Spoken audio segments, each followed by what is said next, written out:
Welcome everybody to the fourth lecture of electromagnetic fields, which is the third lecture in vector analysis. In this lecture, we'll be talking about the integrals containing vector function. Frequently in electromagnetics, we need to do like some integration that involve vector quantity, and this is some sort of like a new topic for many of you, and would like to shed the light on like the details and this concept and gain the skills of performing those integration correctly. One important thing before we start is that integration is nothing but like the summation of a very large number of elements, and when we have like a scalar integration, which is the summation of some scalar quantity, but the number of elements is very large, so it's a scalar integration. When we do like vectorial summation, we need to take the direction into consideration. So with the same concept, when we have vectorial integration, we must take the direction into consideration. And as we talked before in previous lectures, that we said that there is constant direction unit vectors and there is varying direction unit vectors. The Cartesian unit vectors x, y, and z are constant direction unit vectors, while AR, Fi, theta are varying direction unit vectors. So if we are to add like two vectors in the direction of a varying direction unit vectors, we must consider that the two vectors are the same magnitude but not the same direction. So as we're going to see shortly, that when we do integration for vectorial quantity, we must use constant direction unit vectors, otherwise our result wouldn't be correct. So for example, here I'm integrating a vector over certain volume. So f is like a vector. It can be expressed in whatever coordinate system. Let us say that we are expressing this in Cartesian coordinate system, and in Cartesian coordinate system we express as f as fx in the ax direction plus fy in the ay direction plus fz in the az direction. Ax, ay, az are constant direction unit vectors. So this vector here would be like simply like decomposed into like three vectors, three integration, one in the ax direction, one in the ay direction, one in the az direction. The unit vectors are constant direction and magnitude, so they can be out of the integration, and the integration would be like similar, like three different scalar quantities, as we're going to see shortly. Sometimes the function is a scalar quantity, but we are integrating it with respect to a differential length, like this one. Same thing here, the differential length, let us say, like can be decomposed into three vectorial components, each component in a unit vector. So the same vector here can be like decomposed into three scalar quantities. The main idea here is just to use like constant direction unit vectors so that they can go out of the integration, and the remaining would be just a regular scalar quantity. And we're going to do like application on this shortly. Sometimes we are integrating a function that involves vectors like f dot dl. F is a vector, dl is a vector, the dot product is a scalar quantity. So even though this integration involves vectors, but the vector is a scalar quantity, the dot product, the operation is a scalar quantity. So when we put this into the integration, it would be like a regular scalar integration. A dot ds is similar to that. The dot product produces scalar quantity. Integrating a scalar quantity is like something familiar to all of you. Here I'm just emphasizing the concept of varying direction. If we have like a curved surface like this one, and we are integrating something along ds, the magnitude of ds would be the multiplication of the lengths of the two edges. Here, let us say dx, dy, or dr, r, d phi, whatever, similar to what we did when we talked about the differential surface. And the direction of this surface is out of the surface in the normal direction.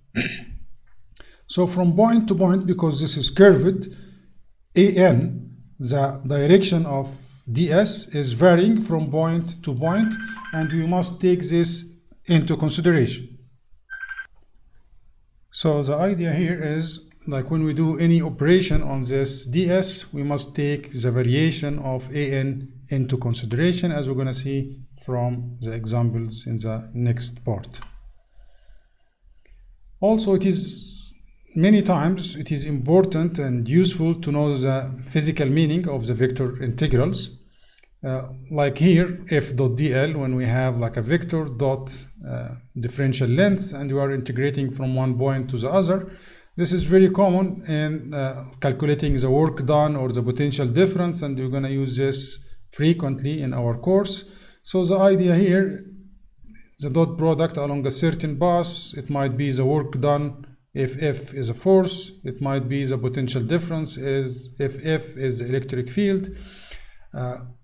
Also, commonly we're gonna, like frequently we're gonna see A dot ds, a vector dot product with ds, and this is the surface outflow or the flux of vector A throughout the surface. Sometimes we see like an integration over a closed contour. So a closed contour is any like closed path, either on a surface or on a curve or whatever. It can be a closed, like it's called a closed contour, and its symbol denoted like this. And also we need to know that a closed contour encloses an open surface. So if, for example, here, if you do something like this, so this is a closed contour C, and it is enclosing an open surface S. So any shape, it can be any shape. This is a closed contour. Like, sorry about this. Let me delete this one. It's not that accurate.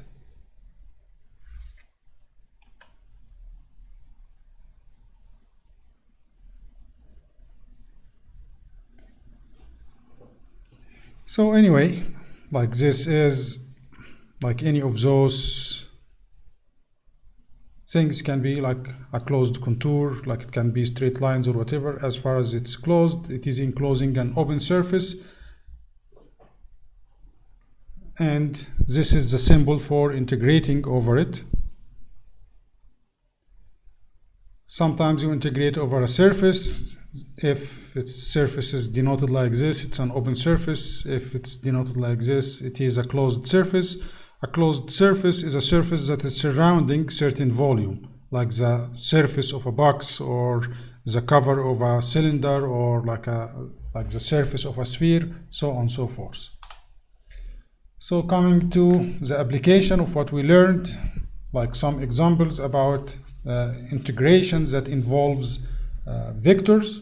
In this example, we are required to evaluate a function over certain path from point O to point P for r squared dr. R squared is the polar direction, polar distance, x squared plus y squared, from the origin to the point P over three different paths. The first path is the direct path. Second path is O B1B.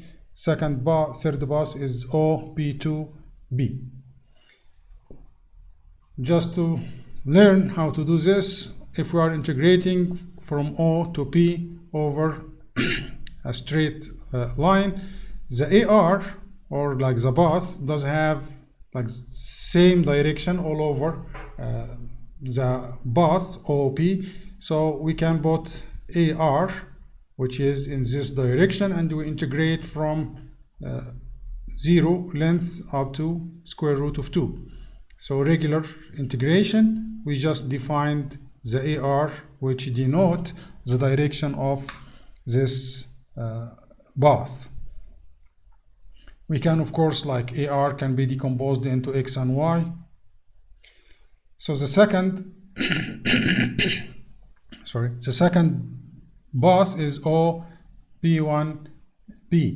So this path is composed of two different segments, one segment along AY, second segment along AX. So the integration would be R square along this path, R square equal X square plus Y square. Along this path, X equals 0, so R squared equal Y square. So we are integrating over here, Y square dy. Here, on this path, Y equal 1, so R square equal X square plus 1, and we are integrating from B1, which is 0, to P, which is 1, in the direction of dx. So once we formulated the problem this way, the integration, the remaining part is just like conducting the scalar integration, and we reach the solution here. Third path is very similar to the second one. We're integrating first in the AX direction, then in the AY direction. On the AX direction, here, Y equals 0, so R square equal X square. Here, X equal 1, so R square equal 1 plus Y square. And once we formulated the problem, the integration can be like conducted easily, and there is no reason here to have like the three different results the same, because we are integrating along different paths.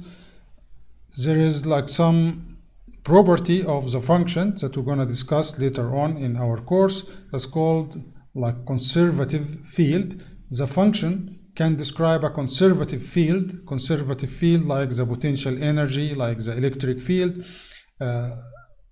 For conservative field, the work done like across any path would be the same. So if this is the potential function, for example, the three integration will give the same result. It's the total work done to move from here to here. It's as if you're moving. So you know that from the potential function, electric field potential also is similar. It's called conservative field. But this function here is not a function for describing a differential, a conservative field. So we would have like three different results. Another example here, we are given a function f in Cartesian coordinate system, and we want to integrate it f dot dl along this arc here. So we have f in Cartesian coordinate system, dl is in cylindrical coordinate system. It is in the phi direction. So we have two ways to conduct or to solve this problem, either in Cartesian by expressing dl in Cartesian and conduct the dot product, or convert f into a cylindrical coordinate system and conduct the integration in cylindrical coordinate system. And we're going to solve the problem using the two ways, and it's up to you. It's up for you to choose which one is better for you. And you're going to learn from both sides. So here in Cartesian coordinate system, f is in Cartesian. We're going to express dl into Cartesian, dl differential length in Cartesian dx ax plus dy ay. The dot product will equal xy dx minus 2x dy. So f dot dl from point A to point B would be like some integration along x and another integration along y. the integration along x from a, x equals 3, to b, x equals 0, the integration along y from y equals 0 to y equals 3. One important thing here along this line, x and y are related to one another with the equation of a circle, x squared plus y squared equal 9. So here, when we are integrating with respect to x, y is not constant. Y is not independent function. Y is a dependent function. Y equal 9 minus x squared under the square root. So we must pay attention to this. This is like very common mistake that you ignore the dependency of y on x. Similarly here, there is a dependency of x on y. X along this line is not independent of y. X equal square root of 9 minus y squared. Here, y equal 9 minus, like square root of 9 minus x squared. So once we formulated the problem, the remaining is like a straightforward like integrations that I think everybody of you should be able to do this quickly and correctly. The second method is to convert f into cylindrical coordinate system. You can use a conversion matrix or you do it yourself. So how we would do this ourselves, we know that we need to know fr, phi, fz from the decomposition or like decomposition of vectors into directions, or from previous lecture when we talked about converting from one coordinate system to the other. Fr equal f dot product with AR. So we need to go here and do a dot product with AR to find FR, dot product with A phi to find F phi, dot product with AZ to find FZ, and of course AZ is orthogonal to AX and AY, so there is no FZ component. We can do this ourselves without the hassle of memorizing such a matrix. Anyway, you would reach the same result with the matrix or with the dot product conversion, that you do it on your own without memorization, and we'll find the expression for f. On this track here, dl is this red part. It's expressed as 3 d phi. So dl is 3 d phi in the direction of a phi. F dot dl would have this expression, and we'll have like on this like curve, x equal r cosine phi, y equal r sine phi, where I equal 3. So here we express x and y using 3 sine phi and 3 cosine phi. We'll have this expression. Once we have this formulation, the integration would be a straightforward task, and we should expect that we get the same result as like the using or Cartesian coordinate system. We're doing the same integration using two different methods, so it is expected that the result is the same. Another example here is we are given a function, and this function is in the cylindrical coordinate system, and we are requested to evaluate the scalar surface integral f dot ds. So over the surface of a closed cylinder, the cylinder is between z equal minus 3 to 3 with radius equal 2. So this is the cylinder from minus 3 to 3 with a radius of 2, and we are required to evaluate f dot ds over the closed surface. So it's very important here to notice the closed surface of this cylinder. it is composed of three pieces: top, bottom, and the side. And always remember, when you express ds for each one, top, bottom, and side, the direction is normal to the surface in the outgoing direction. So on the top surface, it is in the AZ. In the bottom surface, it is in the minus AZ. On the side, it is in the direction of AR. So this integration over the closed surface is actually three different integration over open surfaces.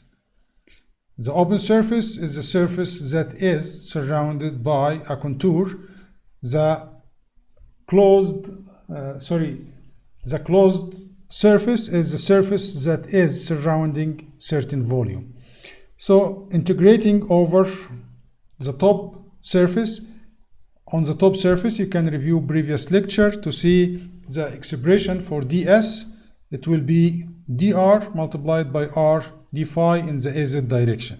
So ds r dr multiplied by r d phi in the AZ direction. We dot product with f, we'll get this expression, and we integrate over the top surface from r equals 0 to r equal 2, from phi equals 0 to phi equal 2 pi, and we get this expression here.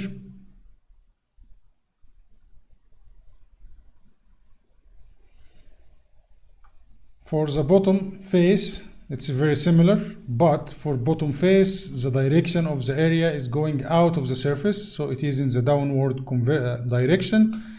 It is the same expression, dr multiplied by r d phi, and we do the dot product to equal like 3 k2. Here you notice that on the top surface z equals 3, on the bottom surface z equal minus 3. So we get the expression for k2, for f dot n. We do the integration, and once we do the formulation, the value of the integration is straightforward obtained. For the side wall, also you need to review the lecture when we talk about the differential surface on the side. The dimension or the magnitude of the ds equal dz multiplied by r d phi. It is in the direction of a rho, doing the dot product, and r equal 2. So the dot product would equal k1 over 2. We integrate over the surface from z equal minus 3 to z equal 3, from phi equal 0 to phi equal 2 pi, and we get the expression. The flux or the integration of function f over the closed surface would equal the sum of the three values, which is this quantity here.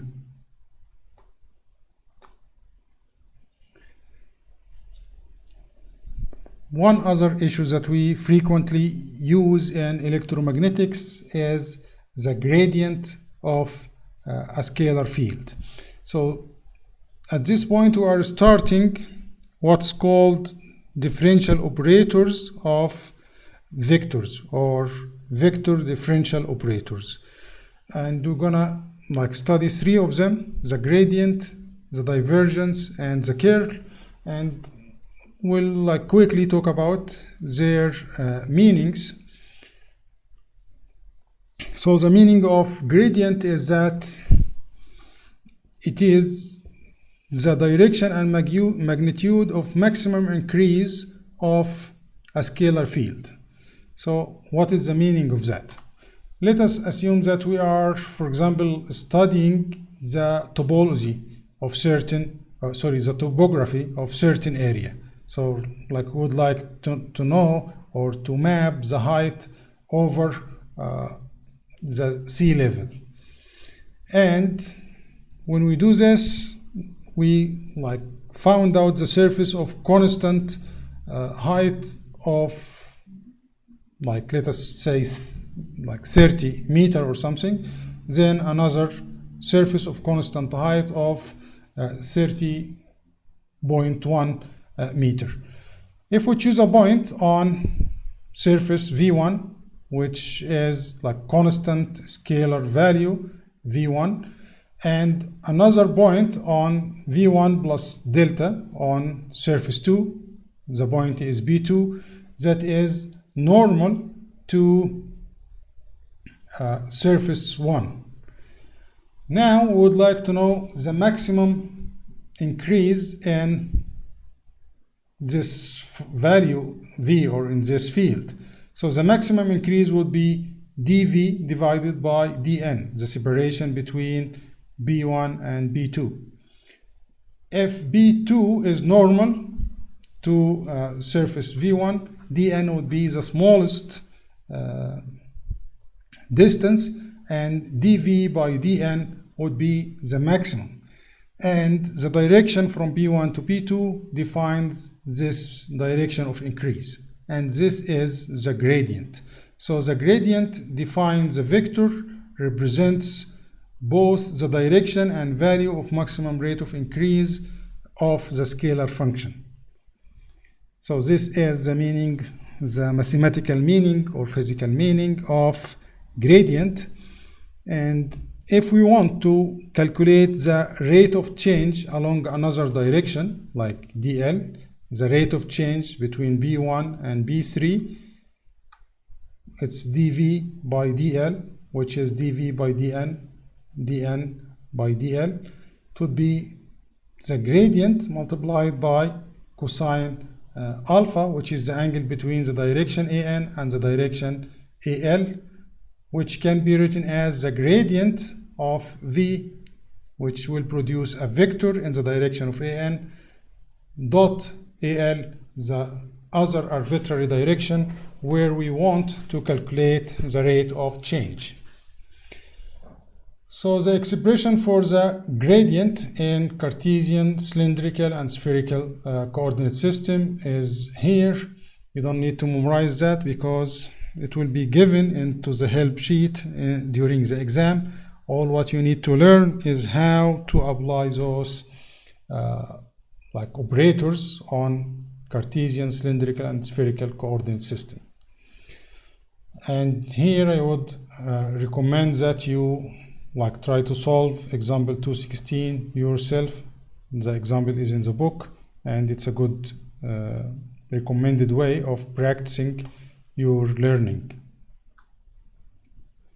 The other differential operator that we're gonna talk about is the divergence of a vector.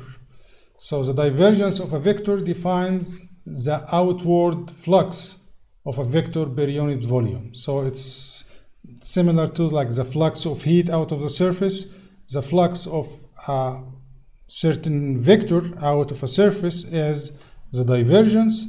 The expression for divergence is given here in Cartesian, cylindrical, spherical coordinate system. This also will be given in the help sheet during the exams, so no need to memorize.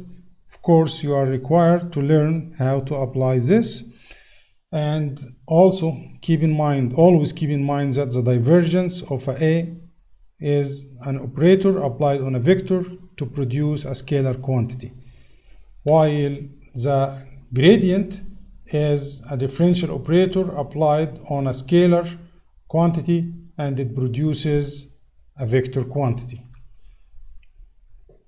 Again, another example to practice, and we will practice together. Here, the example is asking us to find the divergence of the position vector to an arbitrary point. Position vector is OP, the vector from origin to a point, and it can be expressed in Cartesian, cylindrical, or spherical. We're going to solve it for Cartesian and spherical, and I would want you to solve it in cylindrical. So the idea, the whole work would be like easy if you correctly express the position vector in the coordinate system. So in Cartesian, as we discussed before, OP equal XAX plus YAY plus ZAZ. If we apply the the divergence operator, we'll find that we'll get 3. It's very straightforward. In spherical, once you are able to write the position vector, everything would be straightforward. The position vector in spherical is OB, which is R multiplied by AR in the direction of AR. Just applying the divergence operator will get the same result because it's the same vector. So divergence of the vector calculated from Cartesian coordinate system or from spherical coordinate system will give the same result. Also, I would recommend that you conduct this using cylindrical coordinate system, and you should have the same result as well. Related to the divergence operator, we have what is called the divergence theorem. Divergence theorem is stating that the flux of a vector A out of a closed surface S is equal to the gradient, of the divergence of A integrated over the volume enclosed by this surface. So the flux of a vector out of a closed surface equal the divergence of this vector integrated over the whole volume enclosed by this surface. So keep reminding you to solve more examples to understand and to gain the skills of applying what we're learning here. So here we have an example. We are given a function in spherical coordinate system, and we are required to determine whether the divergence theorem is valid over certain volume that I'm going to describe shortly or not. So this kind of question is like determine whether the divergence theorem holds or not. The answer must be yes. So it's actually what we are trying to do is to verify or to confirm the validity of the divergence theorem. The volume that we are requested to work with is the volume between two concentric spheres. Two spheres, both of them does have the center at the origin. First sphere with radius R1, second sphere is radius R2, and we are requested to study or verify the divergence theorem on this surface and volume associated with it. So the closed surface here does have two parts, the outer part and inner part, and the volume is like the space contained between them. One important thing here to define the surface is that we are talking about the surface enclosing a volume. So we are talking about the surface that's going out of the volume. So on the outer surface, it is going outside. On the inner surface, it is going inside. Why? Because this direction and that direction are the two directions going out of the volume. So on the outside, this is the direction out. For the inner surface, this is the direction out of the volume. So we need to take this into consideration.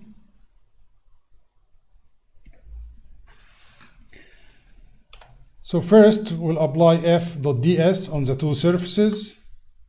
So f.ds on the outer surface, ds on the outer surface equal the magnitude is the multiplication of the length of the two edges, r sine theta d phi and r d theta.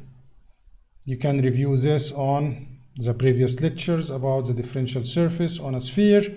and its direction is in the AR direction. So it's r sine theta d phi multiplied by r d theta in the direction of AR. This is ds. We multiply with f, both of them are in the AR direction, and we get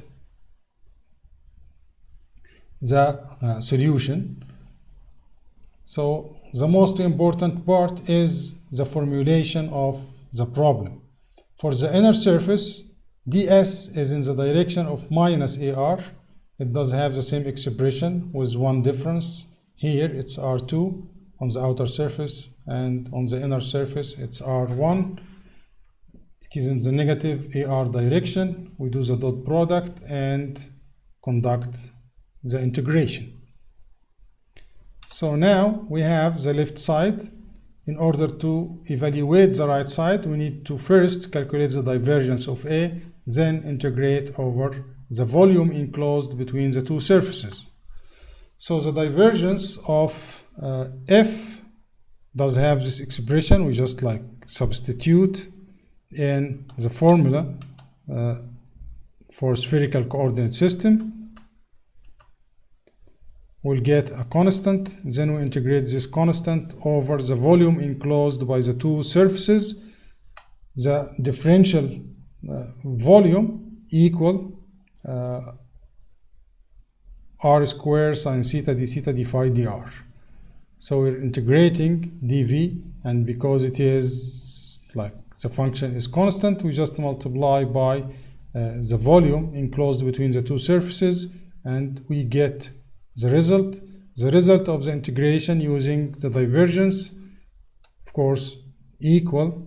We are just proving this. We shouldn't be surprised, and we shouldn't find them to be different than one another. The third differential operator that we're gonna learn about is the curl of a vector. So the divergence of a vector is related to the flux out of a certain surface. The curl of a vector means the ability for circulation. So sort of like the torque or the ability to rotate something. This is the physical meaning for the curl of A. The expression for the curl in Cartesian, in cylindrical, in spherical is given here, and again, you don't need to memorize. It will be given in the help sheet during the exam. What you are requested to do with this is to be able, like, have the ability to use it correctly in like certain like logical time, not too long. So it needs just to practice 5-6 times. You will get used to it. But don't wait to practice till the exam, because if this is the case, there's a very big chance that you're gonna do mistakes. Okay, related to the curl of a vector, we have the Stokes theorem. The Stokes theorem is stating that the curl of a vector will produce a vector integrated over an open surface is equivalent to the integration of the vector dot dl over the contour surrounding this surface according to the right hand side rule. So if we have like this arbitrary surface, open surface, and we move on the contour like counterclockwise, then the integration of A dot ds, which surface, the top or the bottom. What defines the top or bottom is the direction of rotation, the right hand side. Here, if you use your right hand side, you will find that this integration is happening like counterclockwise out, so it's corresponding to the surface on the top. So this is the Stokes theorem. If we are rotating clockwise, you can use your right hand and you will see that it is the direction going in the screen, which means the bottom side or the hidden side or the other side of the surface. So let us apply an example on this. It's giving us a function in Cartesian, and asking to verify Stokes theorem over a quarter of a circular disk over this area that does have a radius of 3. So what we need to do is first calculate the curl, then apply the ds, have a dot dl, and compare the two sides. First, the curl of the function would have this expression. It is in the az direction. Curl f dot ds. So we need to express ds. ds in Cartesian coordinate system will be dx multiplied by dy, and it is in the az direction. So the dot product az dot az, so it will be minus 2 plus x in like dx dy. So here one important thing, if we are integrating over dx first, it means that we are integrating along this first. We integrate from 0 up to this point. So this point from x equals 0 to x equals this. What is the value of x here? Equals the square root of 9 minus y square. So then we move this like strap to integrate from here up to here. We must remember that because of the shape of the area, x is changing from 0 to certain value that is dependent on y. And this dependency is here x equal square root of 9 minus y square. This is the value, not this x. I'm talking about the limit here, because we are integrating from x equals 0 to x equals square root of 9 minus y square. Once we have this limit written correctly, the remaining would be straightforward. Also, we can integrate over y first. So if we are integrating over y first, we integrate from y equals 0 up to this y, which is depending on x, which is square root of 9 minus x squared. So if we used integration over x first or over y first, we'll get the same value. And in both cases, it's very important to know that the limit for one of the parameter will be depending on the other. The very common mistake here is to integrate with from 0 to 3. If you are integrating for both parameters from 0 to 3, you are integrating over a square, not over like a quarter of a disk. So we get the value for curl.ds. Then now we need to integrate over this contour, which is A, B, O, A. So we must start and end with the same letter to be a closed loop, integrating over OA. It's in the dx AX direction, and it will equal xy dx, but along this line y equals 0, integrating from B to O, it will be along minus AY direction, and it will be equal to xy, but along this line x equals 0, so this will contribute 0. The remaining part is from A to B, and we had solved this in the previous like example, and of course it gives us the same results. Also, we have some other important properties or features of vector algebra. We have what's called null identity. So this is valid all the time. If we have a scalar quantity calculated its gradient, it will give us a vector. The curl of this vector equal 0. The second null identity, if we have a vector A, we calculated its curl, it will give us another vector. The divergence of this vector will equal 0.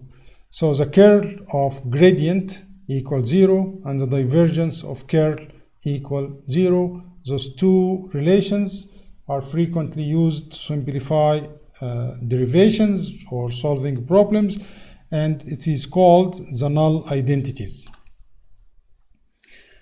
One other important theorem is the Helmholtz theorem. Helmholtz theorem is stating that a vector field is determined to within an additive constant if both divergence and curl are specified everywhere. So the idea here is that something similar to like algebra. If I told you that df by dx equal 2x, you can find f equal x square plus constant. So knowing the derivative of a function gives you the definition of the function to within an additive constant. So this is in algebra. In vector algebra, the derivative operators, divergence and curl of a function, if they are known, so if a function divergence of A is known, curl of A is known everywhere, this fully define A to within an additive constant. So this is the meaning of Helmholtz theorem. Last item here in vector algebra is the scalar and vector triple products. So which are those, let me bring the pointer again. So those triple products, I'm not expecting you to memorize, but just to know about them. Sometimes you're going to use them to, like in derivation or in solving, mostly in derivation, like for those three different rules of vector algebra. So I'm just like giving you a reference to them because we might, or like we will have like a use for them in some of the derivation during the course. And I'm just announcing a new homework that is due in a week from our discussion session. And at the end, as usual, this is the learning objectives. Those are the items that you are expected to learn by studying this lecture. I would recommend that after completing the lecture and reading the slides, that you go over those objectives and make sure that you really understood them. Thanks for watching this video and meet you in the discussion session. Goodbye.